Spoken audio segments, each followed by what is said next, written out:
परम सुंदराय नमः। ओम विघ्नहर्ताय नमः। ओम सुमुखाय नमः। ओम विघ्नहर्ताय नमः। ओम सिद्धि विनायकाय नमः। परम प्रिय भक्त सुंदर, हम तुम्हारी कठोर तपस्या से प्रसन्न हैं।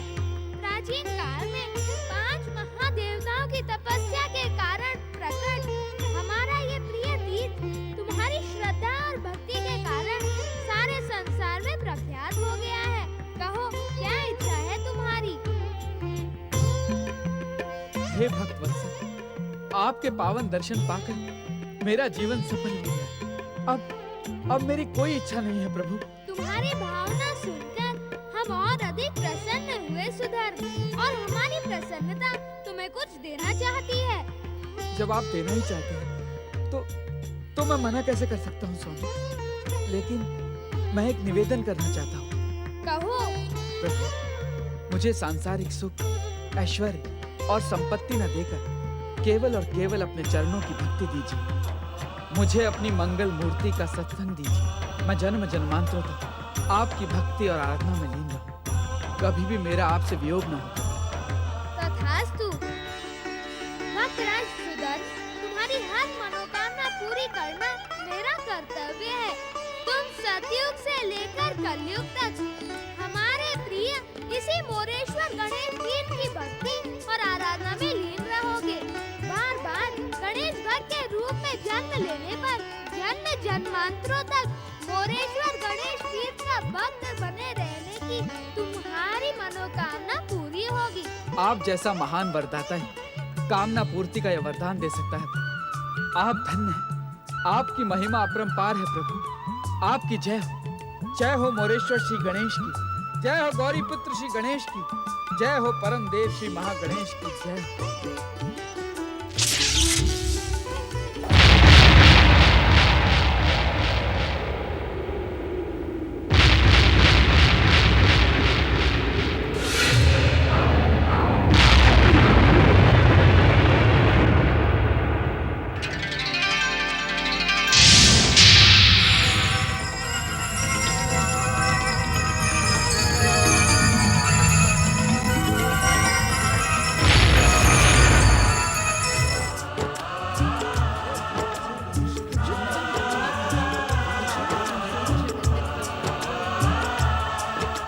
मेरे आराध्य वरदाता मोरेश्वर श्री गणेश, आपने इस घोर कलयुग में भी अपना वचन निभाया। मेरे माध्यम से आप इस पृथ्वी पर पुनः प्रकट हुए। आपकी कृपा अपार और अनंत है प्रभु। जय हो मोरेश्वर श्री गणेश की जय हो।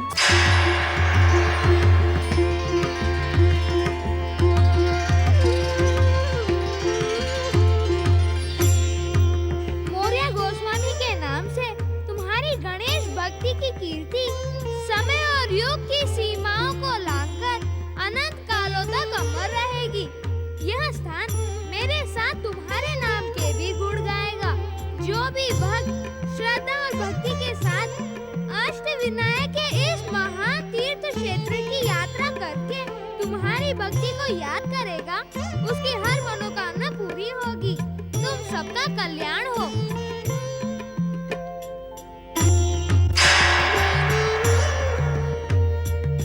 गणपति बप्पा मंगल मूर्ति। गणपति बप्पा मंगल मूर्ति। भक्ति की अमोघ शक्ति ऐसी ही होती है।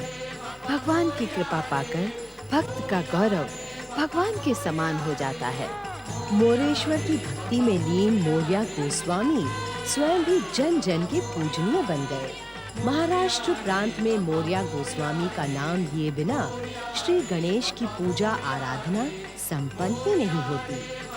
14वीं शताब्दी में मोरिया गोस्वामी द्वारा स्थापित मोरेश्वर तीर्थ क्षेत्र महाराष्ट्र प्रांत के पुणे जिले के निकट सह्याद्री क्षेत्र में श्री गणेश की भक्ति ज्योति से गणेश भक्तों का हृदय मंदिर आज भी प्रकाशित कर रहा है।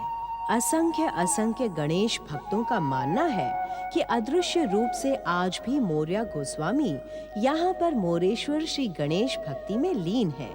भक्ति की इस पावन गंगा में पुणे जिले में स्थित थेऊर के चिंतामणि गणेश भी अनंत कालों से अपने भक्तों पर कृपा करते आए हैं।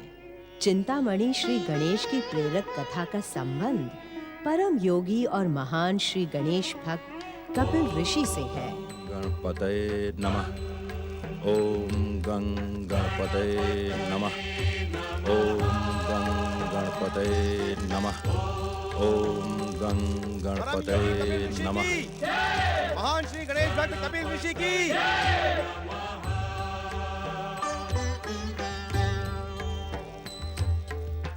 महान श्री गणेश भक्त कपिल ऋषि की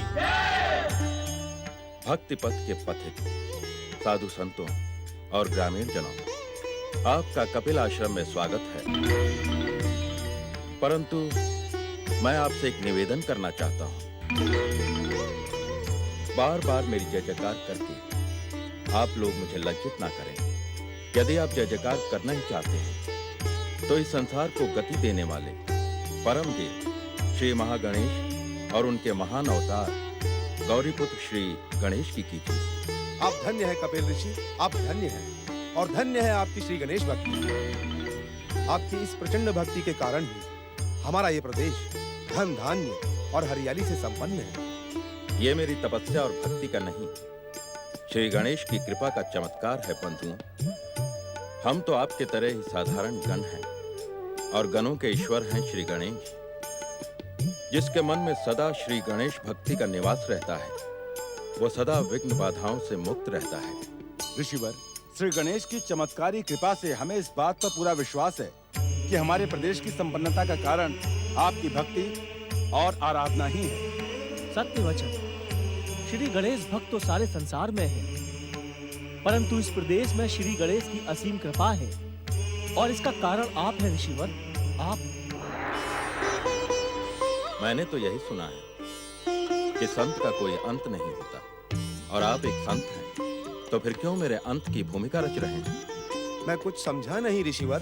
देखिए, यदि आप इसी प्रकार बार बार मेरी जय जयकार करते रहेंगे तो साधु समाज का सबसे बड़ा शत्रु अहंकार मुझे अपना भोजन बना लेगा। आप मुझ पर कृपा करें संत महात्माओं। ऋषिवर, हम तो अज्ञानी ग्रामवासी हैं, ज्ञान की बड़ी बड़ी बातें नहीं जानते हैं। हमारा मार्गदर्शन आपको ही करना है ऋषिवर। हमें ज्ञान तो आप ही को देना है ऋषिवर। हमारा कल्याण आप ही करेंगे ऋषिवर। बंधुओं, अंधकार को प्रकाश, अज्ञान को ज्ञान और मृत्यु को मुक्ति केवल और केवल श्री गणेश ही दे सकते हैं। इसीलिए कभी भी श्री गणेश भक्ति से मुंह न मोड़ो। सदा मंगलमूर्ति श्री गणेश का स्मरण करना। कहिए मेरे साथ, मंगलमूर्ति श्री गणेश की, मंगलमूर्ति श्री गणेश की। धन्य है महान गणेश भक्त कपिल ऋषि और धन्य है इनकी भक्ति। परंतु नारद, लंबे समय से तुमने मंगलमूर्ति श्री गणेश के दर्शन नहीं किए। चलो चलो नारद, चलो। इससे अच्छा अवसर तुम्हें कब मिलेगा? नारायण नारायण।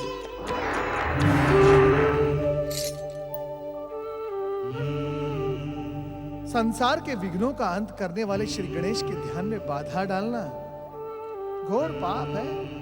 इनकी मधुर वाणी सुनने के लिए तुम्हें प्रतीक्षा करनी होगी नारद। ओम गं गणपते नमः। ओम गण गणपते। प्रणाम देवर्षि। प्रणाम देवर्षि। आजकल मंगल मूर्ति भगवान भोलेनाथ के समान लंबी समाधि में लीन रहते हैं। हाँ देव ऋषि, मंगल मूर्ति का ध्यान कब टूटेगा कोई नहीं जानता, इसलिए आप व्यर्थ समय नष्ट ना करें। मंगल मूर्ति श्री गणेश की मंगलवाणी सुनने की प्रतीक्षा में खड़े रहना, ये तो समय का सदुपयोग है, सदुपयोग। आप शिवगण होकर भी ऐसी अज्ञानियों जैसी बात क्यों कर रहे हैं? मैं तो अनंत काल तक श्री गणेश के ध्यान के भंग होने की प्रतीक्षा में खड़ा रह सकता हूँ। खड़े तो आप अवश्य रह सकते हैं, परंतु यहाँ अनंत काल तक खड़े रहने से आपके भाई प्रजापति दक्ष के शाप की मर्यादा टूट जाएगी। नारायण नारायण। गणाध्यक्ष नंदी महाराज, आप तो यह अवश्य जानते ही होंगे कि संसार की हर मर्यादा और शाप ताप की शक्ति से मंगल मूर्ति श्री गणेश परे है। इनके सामने रहने वाला कभी भी किसी भी प्रकार की विघ्न बाधा का शिकार नहीं हो सकता। हम समझ गए, आपको हमारा ध्यान में रहना प्रिय नहीं है, परंतु क्षमा करें गौरी पुत्र, हम आपके तपस्या में बाधा डालने नहीं, हम तो देवर्षि को सावधान करने आए थे। जय जय श्री गणेश। प्रभु, हमने तो आपकी प्रतीक्षा करने का दृढ़ निश्चय कर ही लिया था, परंतु हम समझ गए देवर्षि। यदि हमें पता होता कि आप अपने प्रश्नों का उत्तर पाने के लिए लंबे समय तक हमारी प्रतीक्षा करेंगे, तो हम ध्यान कदापि नहीं लगाते। आप हमारे पूज्य हैं, इस पावन कैलाश धाम के अतिथि हैं। आपको प्रतीक्षा में खड़े रखने का हमें कोई अधिकार नहीं है। आपको हमारी प्रतीक्षा में जो कष्ट हुआ, उसके लिए हम आपसे क्षमा मांगते हैं। नारायण नारायण। नहीं नहीं गौरी पुत्र, ध्यान में भंग हो जाने के कारण कहीं आप मुझसे रुष्ट होकर मुझे लज्जित तो नहीं करना चाहते? नंदी महाराज, भृंगी महाराज, आप पिताश्री के गण हैं, आपको उनकी सेवा में रहना चाहिए। जैसी आज्ञा। हम जानते हैं कि आपने यहाँ आने से पहले महादेव का आशीर्वाद प्राप्त किया था।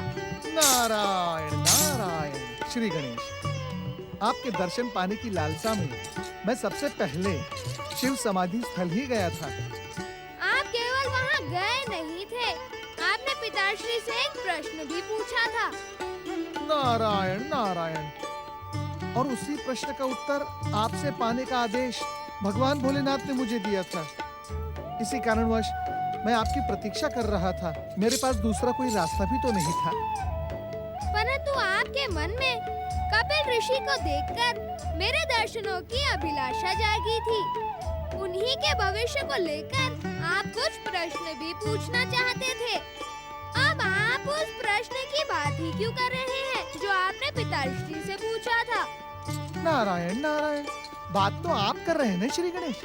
मैं तो वही बात कर रहा हूँ जो आपके मन में उठ रही है। नारायण नारायण। बात ये है श्री गणेश कि कपिल ऋषि के विषय में जो प्रश्न था उसका सीधा संबंध केवल मुझसे था, और भगवान भोलेनाथ से जो मैंने प्रश्न पूछा था उसका संबंध समस्त संसार से है।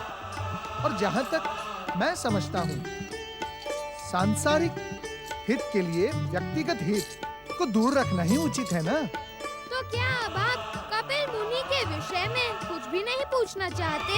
है अंतर्यामी, आप ऐसा क्यों कह रहे हैं? कह तो आप ही रहे हैं कि व्यक्तिगत हित का त्याग करने के पश्चात आप लोकहित का प्रसंग सुनना चाहते हैं। श्री गणेश, क्या ऐसा नहीं हो सकता कि आप अपने इस भक्त पर कृपा करके दोनों ही प्रश्नों का नारायण नारायण। पर हाँ, मैं पहले वही उत्तर पाना चाहूंगा श्री गणेश कि अब श्री महागणेश की कौन सी नई लीला होगी, कौन सा होगा उनका भावी अवतार? देवर्षि, अपने इस प्रश्न का उत्तर पाने के लिए आपको एक और लंबी प्रतीक्षा करनी पड़ेगी। परंतु परमदेव श्री महागणेश की इच्छा से जो भी होगा उससे संसार का कल्याण ही होगा। धन्य धन्य प्रभु। और हम आपको निराश नहीं करना चाहते। आप कपिल ऋषि के विषय में जो भी प्रश्न लेकर आए हैं उसके उत्तर का संकेत हम आपको अवश्य देंगे। क्या आप केवल संकेत ही देंगे, उत्तर नहीं? आप तो परम ज्ञानी हैं देवर्षि। किसी भी संकेत के सूत्र जोड़कर आप बड़े से बड़ा अर्थ निकाल सकते हैं। नारायण नारायण। कपिल ऋषि की तपस्या और भक्ति के कारण महाराज जयसेन के राज्य में सुख और समृद्धि की वर्षा हुई है। राजा और प्रजा दोनों ही प्रसन्न हैं। परंतु निकट भविष्य में घटने वाली एक घटना के कारण ऋषि और महाराज जयसेन भयानक धर्म संकट में फंस सकते हैं। वह समय उन दोनों की कड़ी परीक्षा का समय सिद्ध होगा। महान श्री गणेश भक्त कपिल ऋषि की, महान श्री गणेश भक्त कपिल ऋषि की, महान श्री गणेश भक्त कपिल ऋषि की।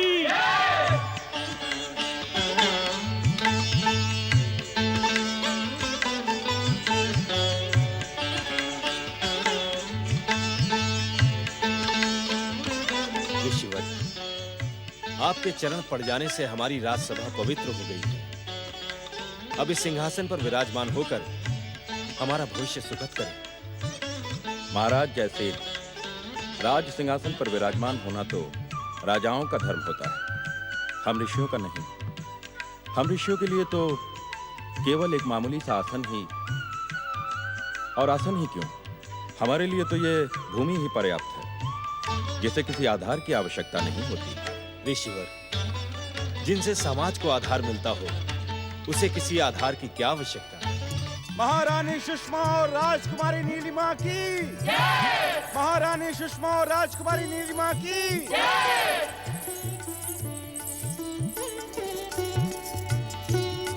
महारानी सुषमा, हम भाग्यशाली हैं कि परम गणेश भक्त और चमत्कारी शक्तियों से संपन्न ऋषि कपिल हमारे आमंत्रण का सम्मान करते हुए आज हमारी राजसभा में पधारे हैं।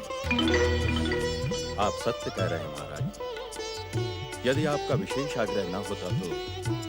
ऋषिवर, हम जानते हैं कि आप आश्रम से बाहर नहीं जाते और आपको अपनी प्रशंसा और जय जयकार प्रिय नहीं है। हमारे बारे में सब कुछ जानते हुए भी आपने हमारे लिए राजसीय स्वागत का आयोजन क्यों किया? क्योंकि इस समय आप एक ऋषि के साथ साथ अतिथि के रूप में यहाँ पधारे हैं, और अतिथि तो देवता के समान आदरणीय, पूजनीय और स्वागत सम्मान का अधिकारी होता है। तुम धन्य हो देवी, तुम्हारा ज्ञान प्रशंसा के योग्य है। आजकल हमारे समाज को तुम्हारी जैसी ही विदुषी नारियों की आवश्यकता है।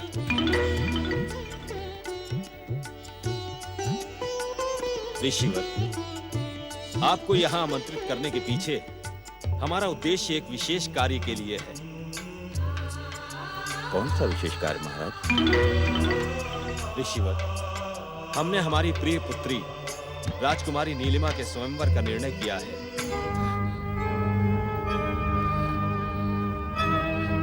हम आपसे प्रार्थना करते हैं कि आप इन्हें योग्य और उत्तम वर पाने के लिए आशीर्वाद दें।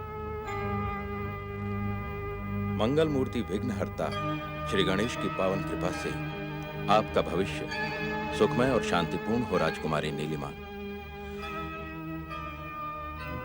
महाराज जयसेन, आप अपने हर कार्य में सफल हों, आपकी हर इच्छा पूर्ण हो, आप सबका कल्याण हो। महान श्री गणेश भक्त कपिल ऋषि की, महान श्री गणेश भक्त कपिल ऋषि की, महान श्री गणेश भक्त कपिल ऋषि की। ओम गं गणपतये नमः। ओम गं गणपतये नमः।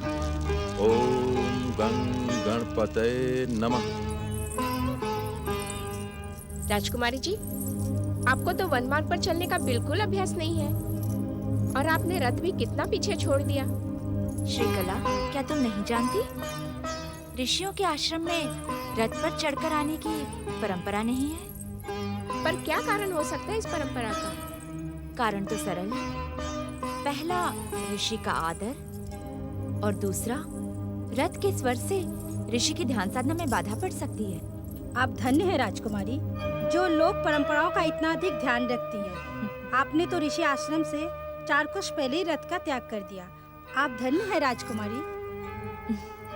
धन्य मैं नहीं, धन्य तो ऋषि हैं, और वे भक्त हैं जो अपना पूर्ण जीवन भक्ति को समर्पित कर देते हैं। ओम गं गणपतये नमः।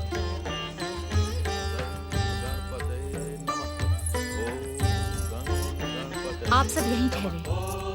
जो आज्ञा राजकुमारी जी। गणपतये नमः। ओम गणपतये नमः। ओम गणपतये नमः।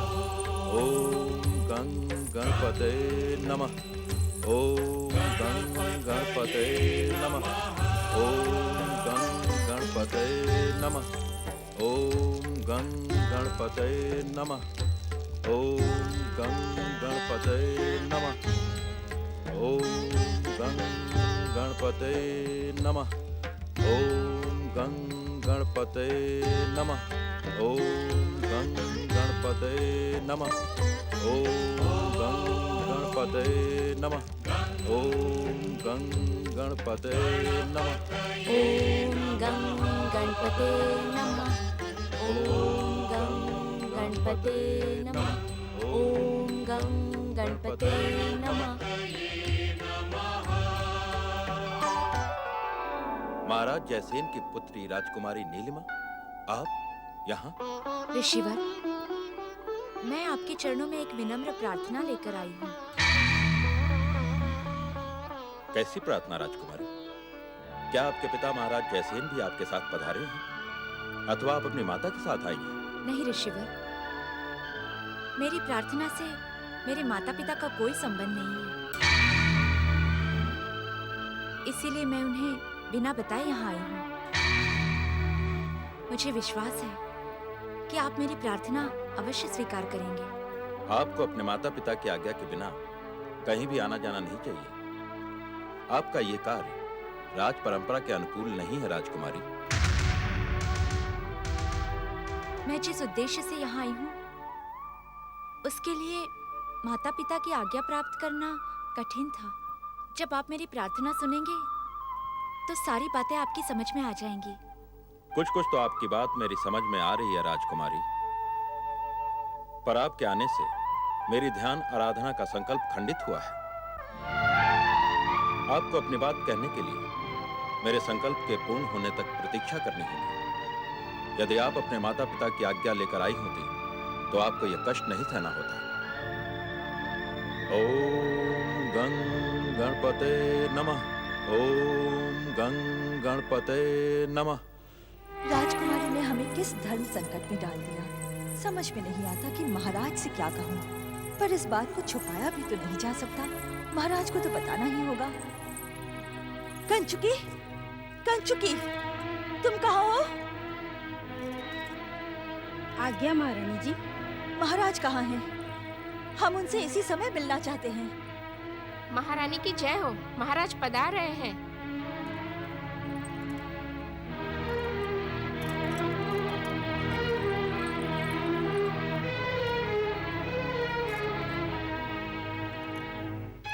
महारानी सुषमा, हम आपको एक शुभ समाचार सुनाने आए हैं। कैसा शुभ समाचार महाराज? हमने सोचा भी ना था कि इतने बड़े बड़े राजा, महाराजा और सम्राट राजकुमारी नीलिमा के स्वयंवर में आने की स्वीकृति देंगे। हमारी नीलिमा बड़ी भाग्यवती है। उसके स्वयंवर में एक से एक उत्तम राजपुरुष उपस्थित होंगे। मुझे पूरा विश्वास है कि कपिल ऋषि के आशीर्वाद से नीलिमा सर्वश्रेष्ठ वर का चुनाव कर पाएंगी।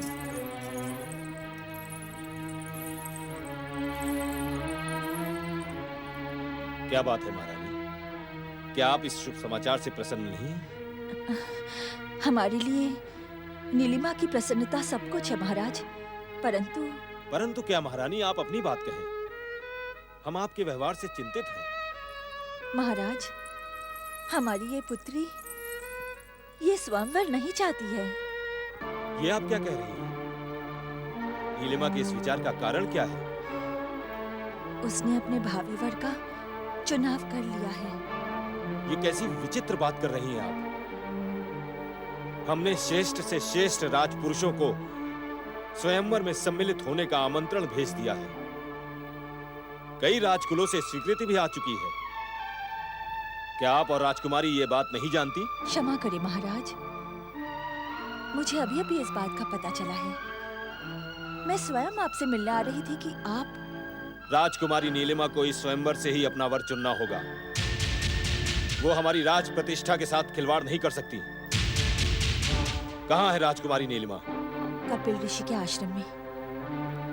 क्या आपकी आज्ञा लेकर वहां गई हैं? नहीं महाराज। ये अनुचित प्रार्थना हम कैसे स्वीकार कर सकते हैं राजकुमारी?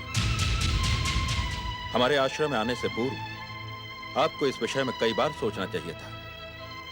ये प्रस्ताव रखकर आपने हमारे ऋषि धर्म को ठेस पहुंचाई है, हमारी भक्ति को ठुकराया है आपने। क्षमा करें ऋषिवर, ये आप नहीं, आपका मिथ्या अभिमान बोल रहा है। इस आरोप का कारण तो आप जानते ही हैं ऋषिवर। वैदिक काल से लेकर आज तक अनेक ऋषियों ने साधारण और राजकुल की नारियों के साथ विवाह करके क्या गृहस्थ धर्म का पालन नहीं किया? ऋषि श्रेष्ठ महाराज जनक, महर्षि विश्वामित्र, आदर्श समस्त सप्तऋषियों ने भी जनता के सामने मर्यादा पूर्वक गृहस्थ जीवन का पालन किया और महान संतानों को जन्म दिया है। देवी, जिस बीते हुए इतिहास का आप उल्लेख कर रही हैं वो सत्य है, परंतु ये कोई आवश्यक तो नहीं कि जो कार्य उन महान ऋषियों ने किया है वही कार्य मैं भी करूं। मैं आपकी भावनाओं को ठेस नहीं पहुंचाना चाहता। मेरे प्रस्ताव को ठुकराकर जो ठेस आपने मुझे पहुंचाई है उसका तो अनुमान भी आप नहीं लगा सकते।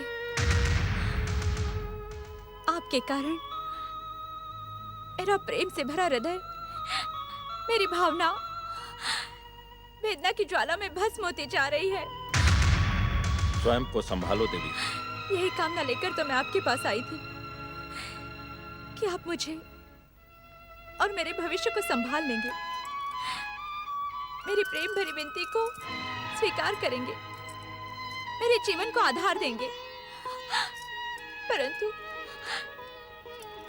आपने कठोरता से मेरी विनती को क्षमा करें देवी, मैं आपके प्रस्ताव और आपकी भावना को स्वीकार नहीं कर सकता। मैं अपने ऋषि धर्म और अपने संकल्प के कारण विवश हूं। मेरी विवशता को समझते हुए आप अपने राजमहल वापस लौट जाएं।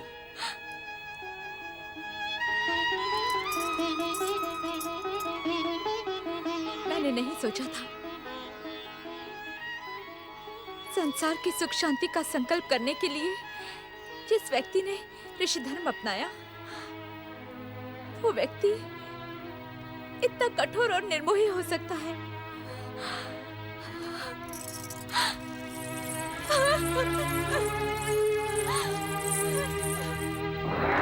नारायण नारायण।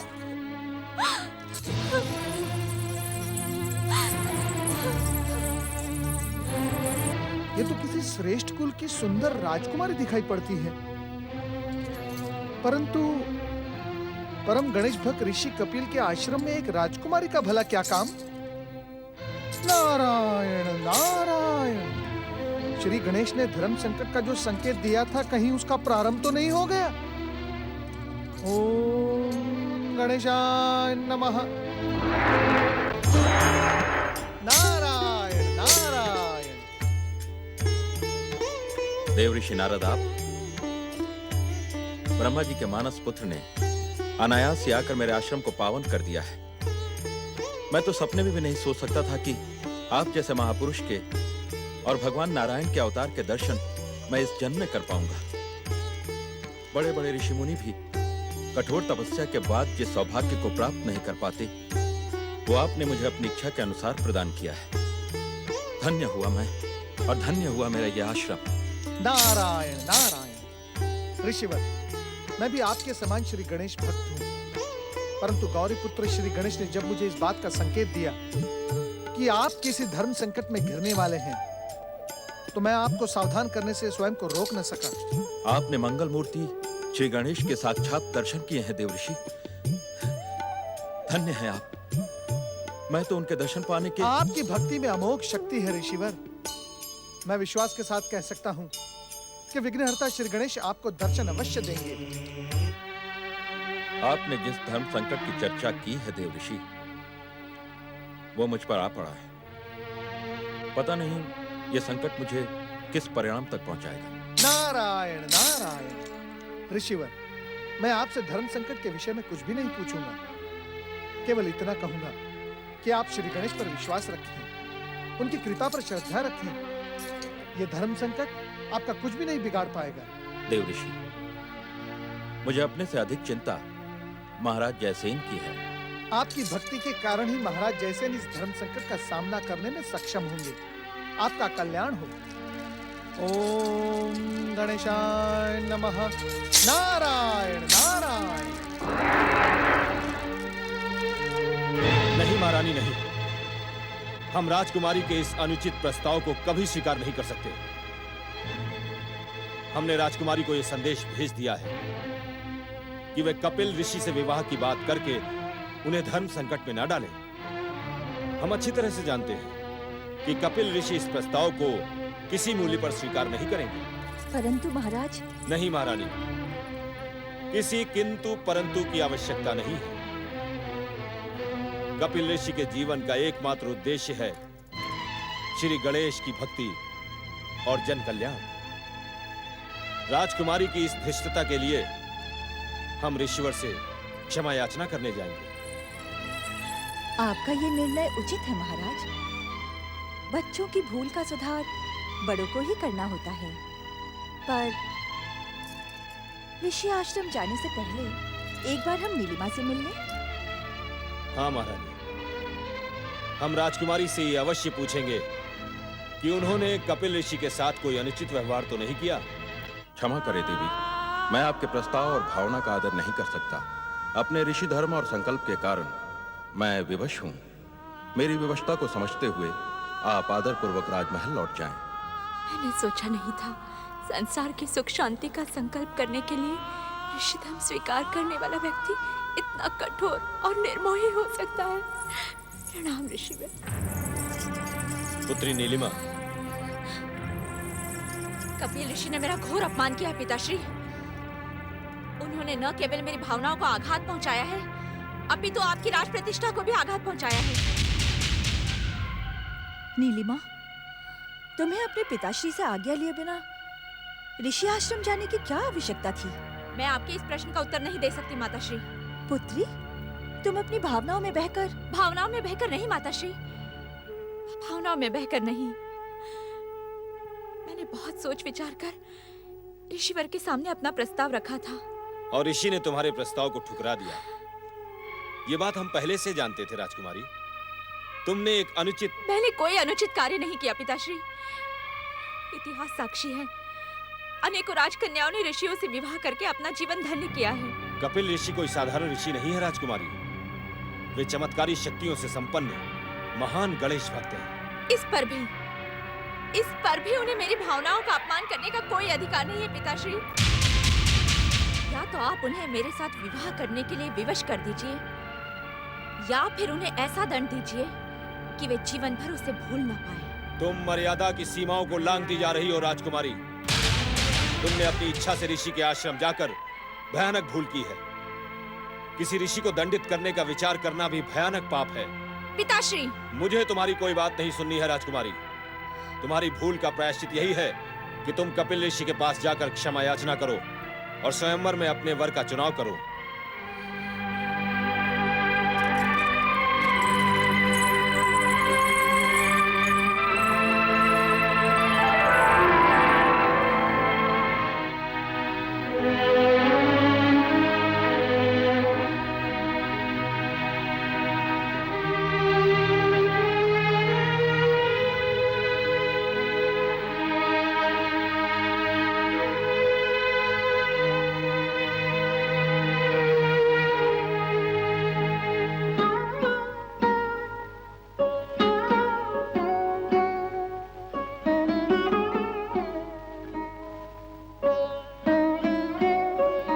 राजकुमारी जी,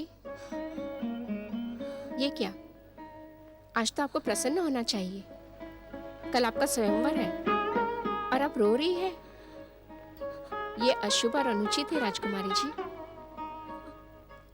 राजकुमारी जी, कल का दिन आपके जीवन का सबसे महत्वपूर्ण दिन है। अब आज सुबहाना बंद कीजिए और सो जाइए। नहीं श्रीकला, नहीं। तुम मेरी सबसे प्रिय सखी होकर मेरे मन की भावनाओं को पहचान नहीं पा रही हूँ। न जाने जीवन के किस चक्रव्यूह में मेरा सुख चैन उलझ कर रह गया है। राजकुमारी जी, तुम नहीं जानती श्रीकला, मेरा मन मुझे धिक्कार रहा है, मेरा स्वाभिमान मुझे कचोट रहा है। जब से मैंने महान गणेश भक्त कपिल ऋषि को अपमानित किया है, तब से श्रीकला पश्चाताप से मेरा हृदय तड़प रहा है। राजकुमारी जी, जो होना था वो हो चुका। अब बीते हुए के लिए आप आने वाले को क्यों बिगाड़ रही है? भूल जाइए उस घटना को।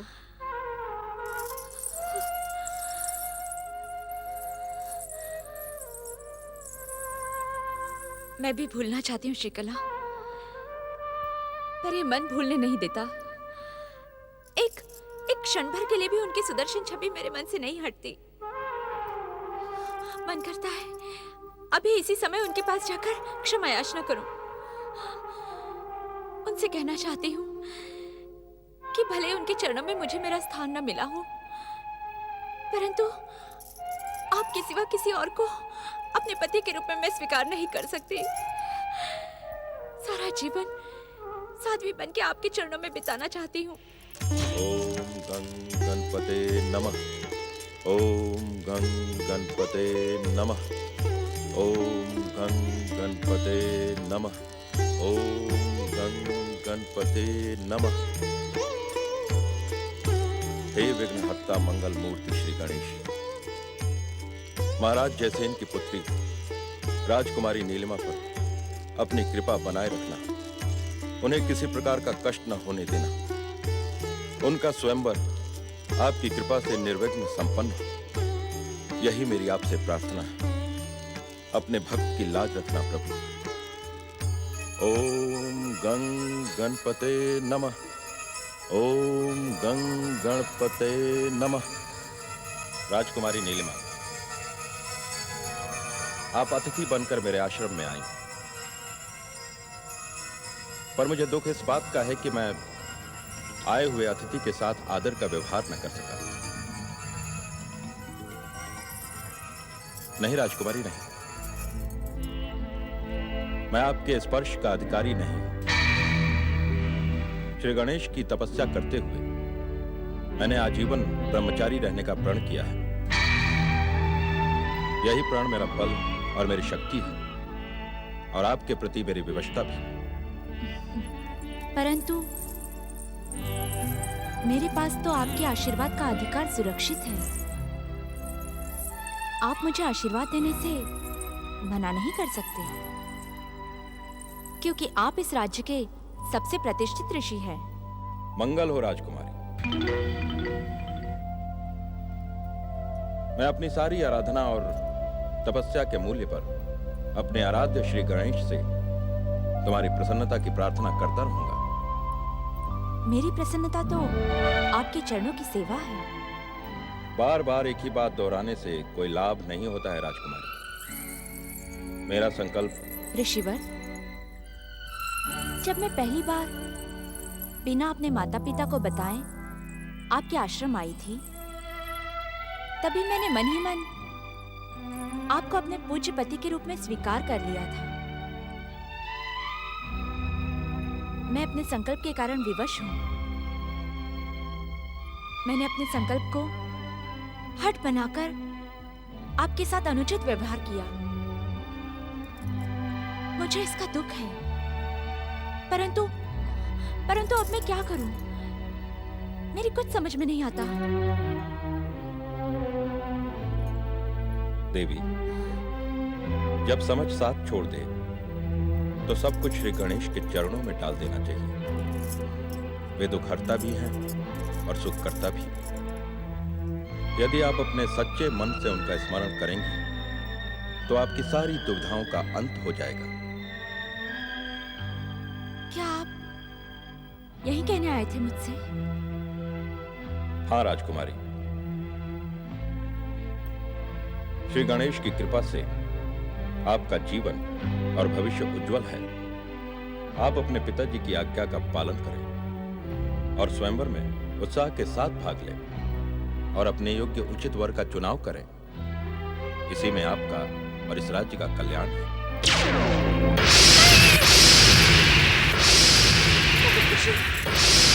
ऋषि, मेरी बात सुनिए। ऋषिवर, मेरी बात सुनिए। ऋषिवर। राजकुमारी जी, क्या हुआ? आप किसे पुकार रही है?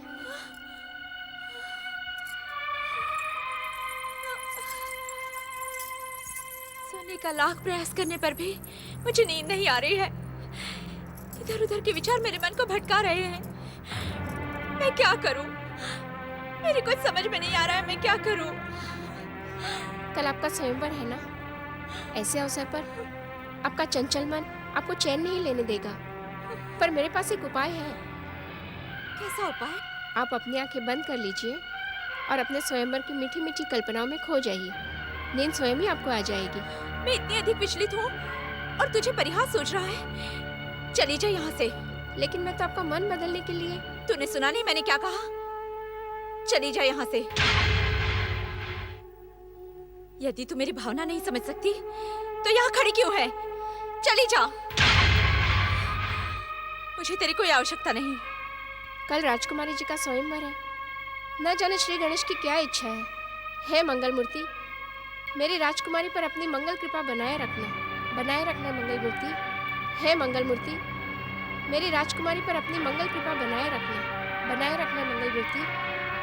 हे मंगल मूर्ति, मेरी राजकुमारी पर अपनी मंगल कृपा बनाए रखना मंगल मूर्ति। हे मंगल मूर्ति, मेरी राजकुमारी पर अपनी मंगल कृपा बनाए रखना मंगल मूर्ति।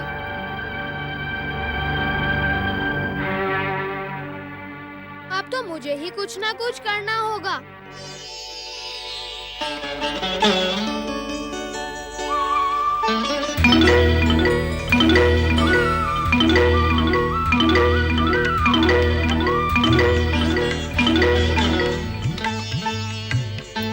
कोई कुछ भी कर ले, यदि राजकुमारी नीलिमा ने मेरे कंठ में वरमाला ना पहनाई तो मैं राजकुमारी नीलिमा का हरण करूंगा। पर आपका ये कार्य अनुचित होगा विदर्भ राजकुमार। हम उचित और अनुचित की हर परिभाषा से परे हैं। यदि महाराज जयसेन के भीतर शक्ति है तो वे हमारी सेनाओं का सामना कर हमें इस हरण से रोक सकते हैं। राजकुमार, क्या आपको ऐसा नहीं लगता कि आप अभिमानवश होकर एक अनुचित परंपरा का प्रारंभ कर रहे हैं? अर्थात यदि महाराज जयसेन से युद्ध की स्थिति आई तो तुम हमारा विरोध करोगे? केवल हम ही नहीं विदर्भ राजकुमार, स्वयंवर में उपस्थित प्रत्येक राजकुमार आपके इस अनैतिक कार्य का विरोध करेगा। उचित यही होगा कि स्वयंवर की इस प्रतिस्पर्धा को आप राजकुमारी नीलिमा की इच्छा से स्वीकार करें। राजकुमारी नीलिमा के स्वयंवर पर विभिन्न स्थानों से पधारे राजकुमारों, मैं आपका हार्दिक स्वागत करता हूं। वैदिक काल से ही स्वयंवर एक पवित्र परंपरा के रूप में हमारे समाज में विद्यमान है। मैं आप सबसे यही निवेदन करना चाहता हूं कि इस परंपरा को व्यक्तिगत स्वार्थ की प्रतिस्पर्धा न बनने दें। कन्या अपने मन से अपने पति को, अपने वर को चुनने के लिए स्वतंत्र है। इस स्वतंत्रता पर शक्ति का प्रभाव डालना परंपरा का अपमान होगा, और परंपरा का अपमान भगवान भी स्वीकार नहीं करते।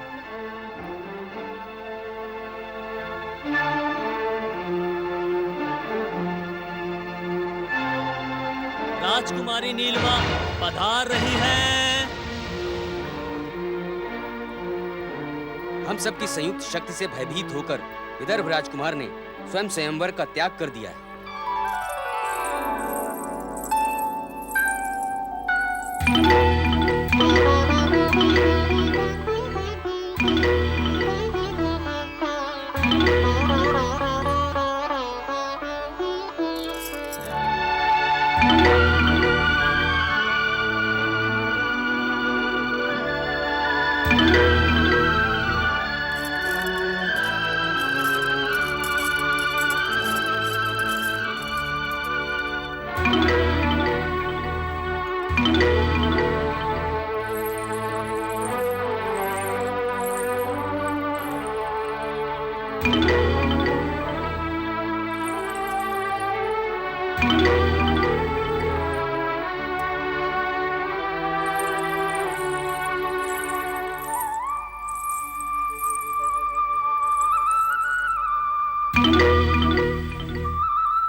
आप अपने पिताजी की आज्ञा का पालन करें और स्वयंवर में उत्साह के साथ भाग लें और अपने योग्य उचित वर का चुनाव करें। इसी में आपका और इस राज्य का कल्याण है।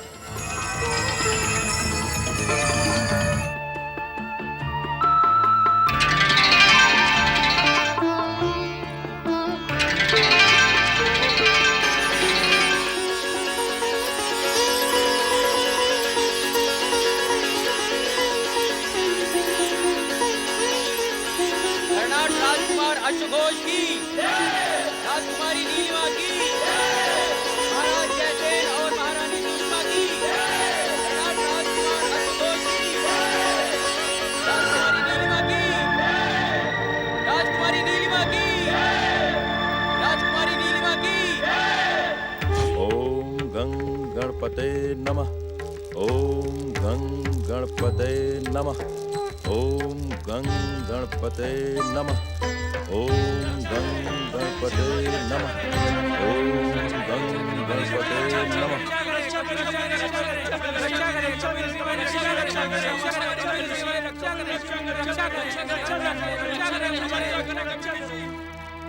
हम पर दया करें ऋषिवर। क्या बात है, आप सब इतने भयभीत क्यों दिखाई दे रहे हैं? एक अदृश्य दुष्ट राक्षस हमें सता रहा है ऋषिवर। हमारे घरों और खेतों को नष्ट भ्रष्ट कर रहा है। कौन है वो और क्या चाहता है? ये तो हम नहीं जानते ऋषिवर। वो अदृश्य दुष्ट राक्षस हमें कहीं दिखाई नहीं पड़ता। हमें केवल उसके अट्टहास का स्वर सुनाई देता है। क्या आप लोगों ने उसका परिचय जानने का प्रयास नहीं किया? किया था ऋषिवर, किया था, पर वो कुछ नहीं बोलता है। जब भी पूछो तो वो कहता है कि मैं आराधना, पूजा, तपस्या को मिटा दूंगा और राक्षस जाति का उत्थान करूंगा। और उसने ये भी कहा ऋषिवर कि भक्ति पूजा छोड़कर राक्षस जाति की जय जयकार करो। हमने जय जयकार नहीं की तो उसने हमारे सारे गांव को उजाड़ दिया। न जाने कितने दूध मुही बच्चों को माँ की गोद से छीनकर आकाश में उछाल दिया। आप तो चमत्कारी श्री गणेश भक्त हैं ऋषिवर। हमारी रक्षा करें ऋषिवर, हमारी रक्षा करें। रक्षा करें ऋषिवर, हमारी रक्षा करें। विघ्नहर्ता श्री गणेश की कृपा पर विश्वास रखो ग्रामीण बंधुओं। वो दुष्ट राक्षस आपका कुछ नहीं बिगाड़ पाएगा। वो आ गया ऋषिवर, वो आ गया। वो हमें भी जीवित नहीं छोड़ेगा ऋषिवर। ठीक कहा तुमने। मैं तुम्हें तो क्या, पूजा, आराधना, भक्ति और तपस्या करने वाले किसी भी व्यक्ति को जीवित नहीं छोड़ूंगा। यदि जीवित रहना चाहते हो तो राक्षस जाति की जय जयकार करो, अन्यथा कोई जीवित नहीं रहेगा। इस दुष्ट से अपनी रक्षा के लिए आप सब मेरे साथ श्री गणेश के सिद्ध मंत्र का जाप करें। मैं आप सबको श्री गणेश के सिद्ध मंत्र की दीक्षा देता हूं।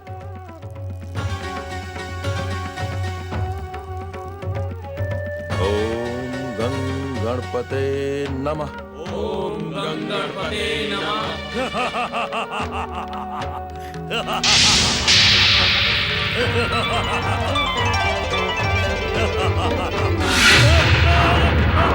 विघ्नहर्ता श्री गणेश और श्री गणेश भक्त कपिल ऋषि की। ग्रामीण बंधुओं, श्री गणेश की अमोघ शक्ति पर विश्वास रखो।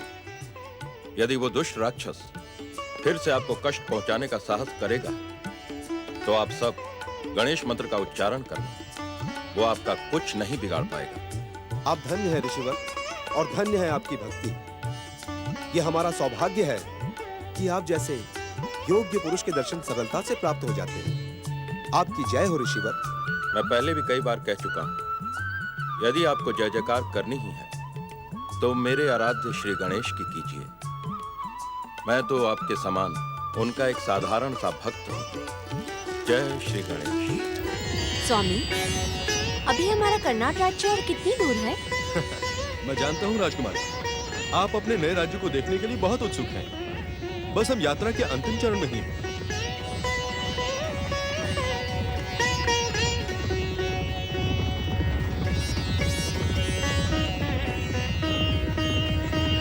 सारथी, रथ रोको।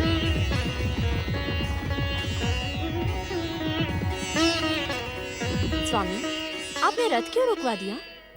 देवी नीलिमा, यदि इस समय हम अकेले होते तो ये रथ राजधानी जाकर ही रुकता। परंतु इस समय आप हमारे साथ हैं और आप हमारे राज्य में पहली बार प्रवेश कर रही हैं। इसलिए कर्नाट देश के राजवधु होने के रूप में आपका उचित स्वागत तो होना ही चाहिए, है ना? सुरक्षा नायक, आज्ञा करें। आप आगे जाकर हमारे पिताश्री महाराज विश्वघोष को सूचित करें कि हम आ गए। जो आज्ञा।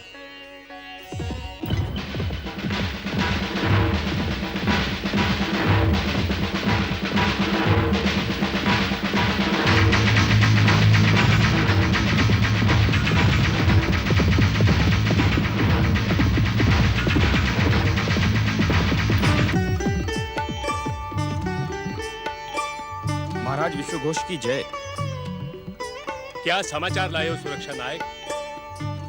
हमारे विजयी पुत्र युवराज अश्वघोष अभी हमारे राज्य की सीमाओं से और कितनी दूर है? महाराज, विजयी युवराज अश्वघोष कुछ ही समय में आने वाले हैं। मैं उन्हीं का संदेश लेकर आया हूँ। ठीक है सुरक्षा नायक, हम यहीं रुककर उनकी प्रतीक्षा करेंगे।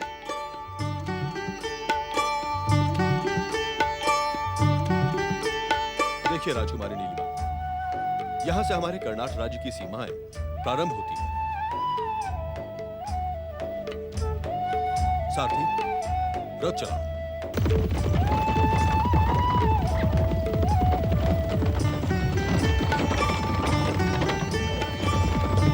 रथ रोक दो सारथी।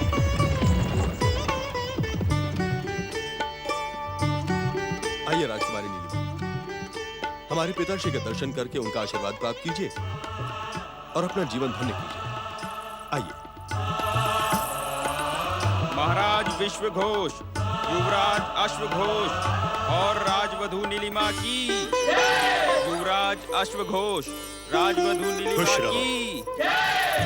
महाराज विश्वघोष, युवराज अश्वघोष और राजवधु नीलिमा की। पिताश्री, आपने राज्य की सीमाओं तक आने का कष्ट क्यों किया? ये कष्ट नहीं है पुत्र, ये तो पिता का उत्साह है। जब से मुझे तुम्हारी सफलता की सूचना मिली है, तब से ये शरीर मानो यहाँ है, लेकिन मेरा मन तो तुम्हारे में ही लगा हुआ है पुत्र। मैं तो स्वयं वहां आना चाहता था, लेकिन तुम्हारे लौटने की सूचना पाकर मुझे अपना कार्यक्रम स्थगित करना पड़ा। पुत्र अश्वघोष, महाराजा जयसेन द्वारा आयोजित स्वयंवर में विजय पाकर तुमने हमारे कर्नाट राज्य का नाम यशस्वी बना दिया है। हम तुमसे बहुत प्रसन्न हुए पुत्र। महामंत्री जी। आज्ञा महाराज। कल प्रातः कर्नाट राज्यसभा में हमारे विजयी पुत्र अश्वघोष और राजवधु नीलिमा का भव्य स्वागत होगा। कर्नाट राज्यसभा में उपस्थित राजपुरुषों एवं प्रजाजनों, हम अपने पुत्र राजकुमार अश्वघोष की स्वयंवर में हुई सफलता से अत्यंत प्रसन्न हैं।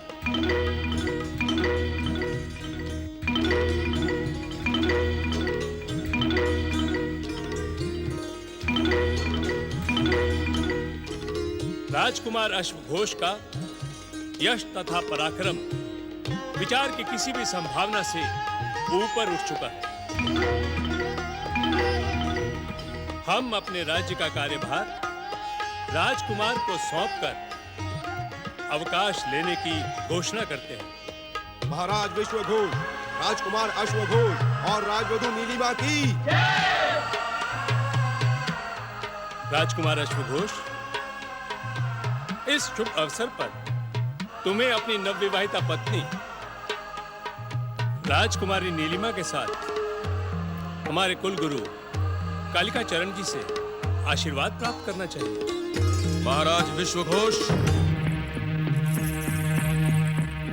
हमारा आशीर्वाद प्राप्त करने के पश्चात भी इन दोनों का वैवाहिक जीवन सुखमय नहीं हो सकता।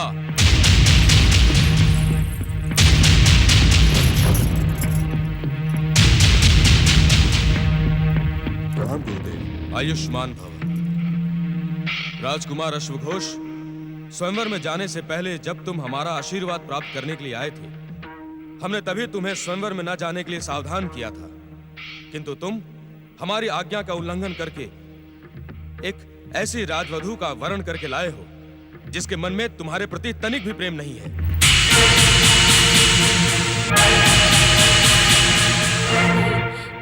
नहीं, ये सब झूठ है। वो किसी का दुख नहीं देख सकते। हम उनकी सेवा में उपस्थित होकर प्रार्थना करेंगे कि वे तुम्हारे दुख दूर करने हेतु आशीर्वाद प्रदान करें।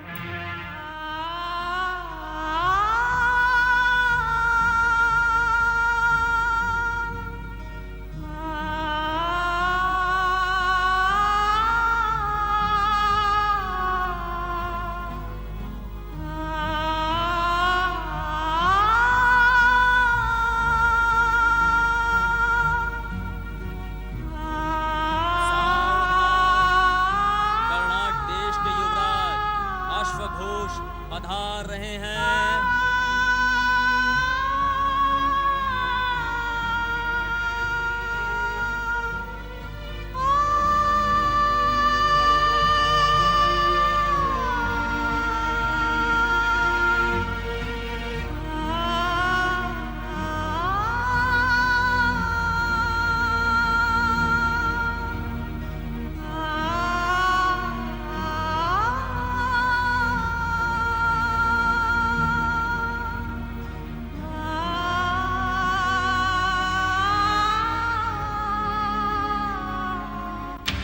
गुरुदेव कालिका चरण जी के व्यवहार से हम अत्यंत दुखी हैं देवी नीलिमा, परंतु उन्होंने हमारे मन में एक हलचल और कई प्रश्नों को जन्म अवश्य दे दिया है। देवी, स्वयंवर का तो अर्थ ही होता है स्वयं की इच्छा से वर का चुनाव।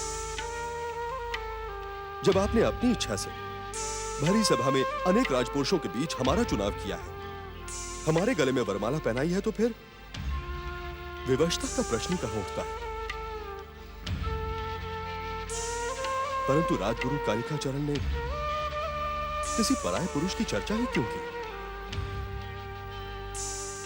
वो तो आज आपको पहली बार मिल रहे हैं और आपके साथ उनका कोई मतभेद भी तो नहीं है। एक बात पूछूं?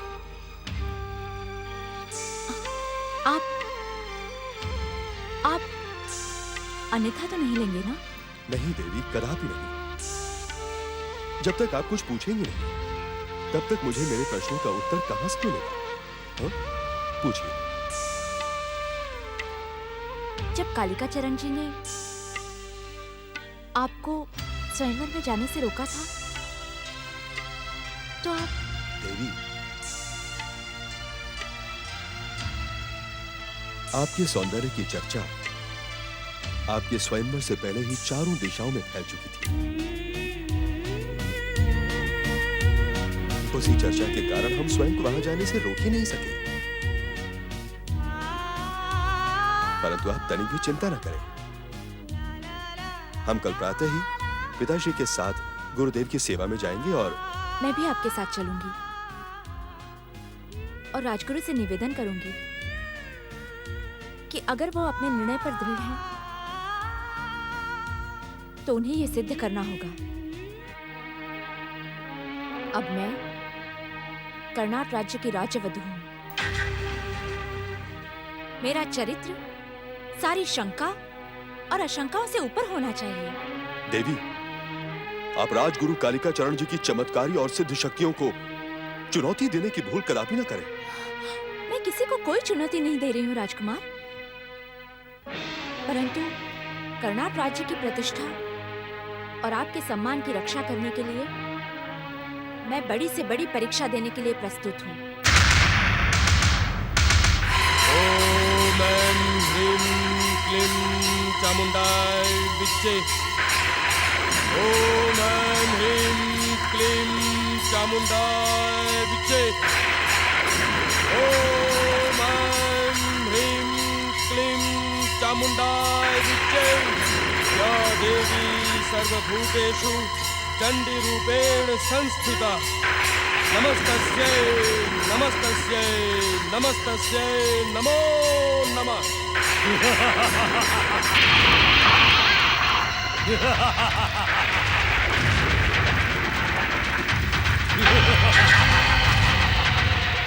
जय मां काली। आज मेरी भक्ति और तेरी शक्ति की परीक्षा है। ये पाताल से प्रकट अदृश्य राक्षस जन जन का अहित करना चाहता है। मैं इसे अपने मंत्र की शक्ति से कीलित कर अपने चरणों का दास बनाने का प्रण कर चुका हूं। मुझे शक्ति दो मां, मेरी सहायता करो मां, मेरी सहायता करो।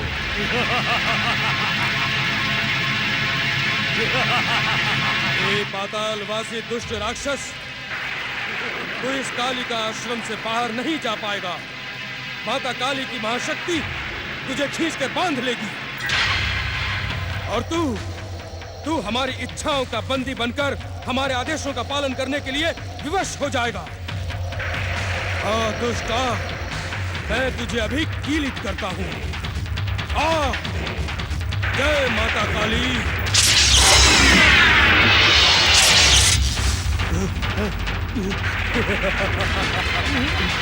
मेरा शरीर झुलस रहा है। मुझ पर दया करो, मुझे इस तपन से मुक्ति दो।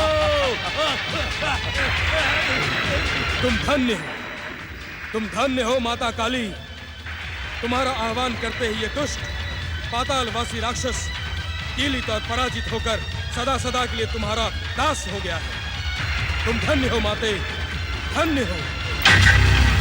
मुक्ति दो।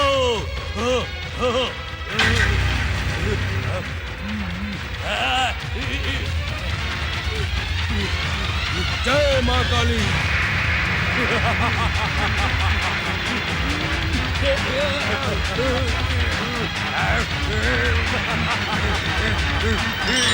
जय मां काली।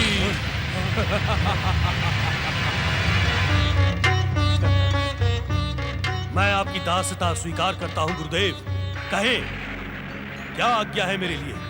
तुम्हें हमारी आज्ञा की प्रतीक्षा करनी होगी दुष्कट। आप मेरा नाम जानते हैं? हम तुम्हारे पिता और तुम्हारे पिता के पिता का नाम भी जानते हैं। सुनो, जब तक हमें तुम्हारी आवश्यकता नहीं, तुम हमारे आश्रम के स्तंभ में रहोगे और जब हमें तुम्हारी आवश्यकता हो, तुम हमारे समक्ष प्रकट हो जाओगे। समझे? जो आज्ञा।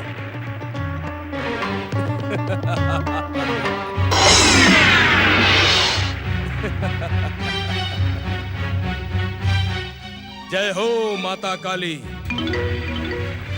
तुम्हारी जय हो।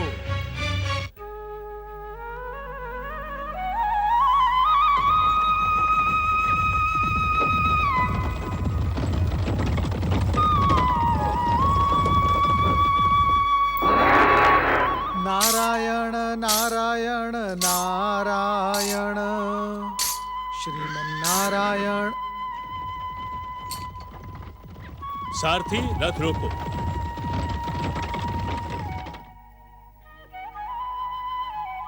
गुरुदेव के आश्रम में जाने की मर्यादा का पालन करते हुए हम यहाँ से गुरुदेव कालिका चरण जी के आश्रम तक पैदल ही जाएंगे पुत्र। जी पिताश्री, यही उचित होगा। आओ पुत्र।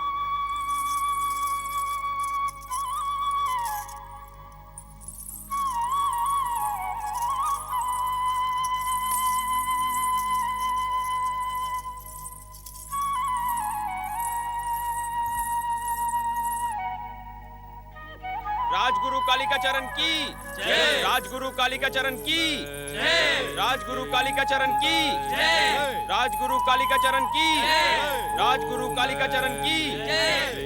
नारायण नारायण। परम गणेश भक्त ऋषि कपिल को धर्म संकट में डालने वाली राजकुमारी नीलिमा माता महाकाली के भक्त कालिका चरण के आश्रम में। नारायण नारायण। इस बात का पता तो तुम्हें लगा नहीं होगा नारद। चलो। नहीं नहीं नहीं नहीं नहीं नहीं नहीं, गणेश जी की आज्ञा के बिना किसी भी बात में हस्तक्षेप करना उचित नहीं होगा। नारायण नारायण। प्रणाम देवर्षि, आपका निर्णय उचित है। आपको दूसरे के कार्य क्षेत्र में प्रवेश नहीं करना चाहिए। मंगल मूर्ति, यह आश्चर्यकारक दृश्य देखने के पश्चात मैं आपके पास कैलाश आने की सोच ही रहा था कि आप नारायण नारायण। आपकी सोच से पहले ही मुझे आपकी सोच का पता चल गया देवर्षि, इसीलिए आपको तनिक भी कष्ट न करना पड़े मैं भागा भागा आपकी सेवा में चला आया। नारायण नारायण मंगल मूर्ति, क्या आप मुझे लज्जित करना चाहते हैं? मैं तो आपका आदर करना चाहता हूँ देवर्षि। तब तो आपको मेरा नहीं मेरी जिज्ञासा का आदर करना होगा मंगल मूर्ति, और इस बात का ज्ञान तो आपको है ही। नारायण नारायण। हे मंगल मूर्ति, इस महिला को मैंने कपिल ऋषि के आश्रम से निकलते देखा और अभी अभी कालिका चरण के आश्रम में जाते देख रहा हूँ। इसके पीछे रहस्य क्या है? देवर्षि, जो घटना आप देख रहे हैं उससे एक अन्य अचरज भरी घटना का जन्म होगा और उसी आश्चर्यजनक घटना के परिणाम से एक महान गणेश तीर्थ की स्थापना की भूमिका बनेगी, जिसके सूत्रधार होंगे कपिल ऋषि। नारायण नारायण। धन्य है आप गौरी पुत्र, आप धन्य हैं। आपने तो एक साथ मेरे भविष्य के कई प्रश्नों का समाधान कर दिया।